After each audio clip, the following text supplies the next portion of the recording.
தமிழ்நாட்டில் கடந்த ஒரு வாரத்தில் 24,025 சரித்திர பதிவேடு குற்றவாளிகளின் நடவடிக்கைகளை கண்காணித்து அவர்களில் குற்ற செயல்களில் ஈடுபட்ட 949 பேரை கைது செய்துள்ளதாக காவல்துறை தெரிவித்துள்ளது. கூடுதல் தகவல்களை செய்தியாளர் கதிரவனிடம் கேட்கலாம். கதிரவன், விவரங்களை பதிவு பண்ணலாம்.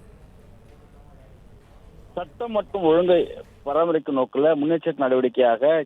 தமிழக காவல்துறை சார்பாக பல்வேறு நடவடிக்கைகள் மேற்கொள்ளப்பட்டு வருவதாகவும், அந்த வகையில சரித்திர பதிவேடு குற்றவாளிகளையும் சரித்திர பதிவேடு இல்லாத குற்றவாளிகள் மற்றும்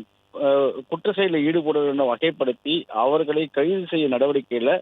போலீசார் ஈடுபட்டிருப்பதாகவும், அந்த வகையில கடந்த 1/7/2026 முதல் 7/7/2026 வரை சரித்திர பேர் நடவடிக்கைகள் மற்றும் குற்ற வாளிகள் என மாநிலம் முழுவதும் தொடர்ச்சியான கண்காணிப்புகள் மேற்படுத்தப்பட்டு 24,025 சரித்திர பேர் குற்றவாளிகள் மற்றும் குற்ற செயலில் ஈடுபடுவதை சோதனை செய்யப்பட்டதாகவும், அவர்களில் குற்ற செய்யப்பட்ட 949 குற்றவாளிகள் கைது செய்யப்பட்டு நீதிமன்ற காவலில் சிறையில் அடைக்கப்பட்டிருப்பதாகவும் தெரிவிக்கப்பட்டிருக்கிறது. பிணையில் வெளிவர முடியாத பிடியாணைகள் நிறைவேற்றும் சிறப்பு நடவடிக்கையில கடந்த ஒரு வார காலத்தில் மட்டுமே 2,385 பிணையில் வெளிவர முடியாத பிடியாணைகள் நிறைவேற்றப்பட்டதாகவும்,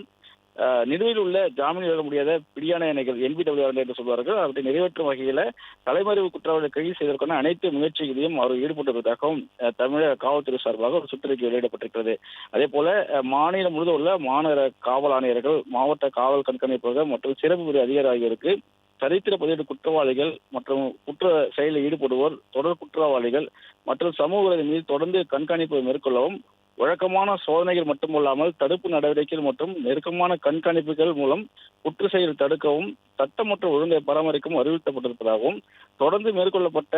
அந்த சோதனைகள் நடவடிக்கைகள் பற்றி தடுப்பு காவல் நடவடிக்கைகளை வலுப்படுத்தியும் பிடியாணைகளை நிறைவேற்றுவதை அதிகரித்தும் தொடர் குற்றவாளிகள் மற்றும் சட்ட ஒழுங்கு அச்சுறுத்தல் இருப்பவர்களுக்கு எதிராக இலக்கு வைத்து நடவடிக்கை எடுக்க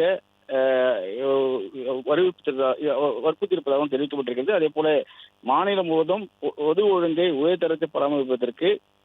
பொதுமக்கள், பெண்கள் மற்றும் குழந்தைகள் பாதுகாப்பை உறுதி செய்வதற்கும் சட்ட அமலாக்க நடவடிக்கைகள் மேலும்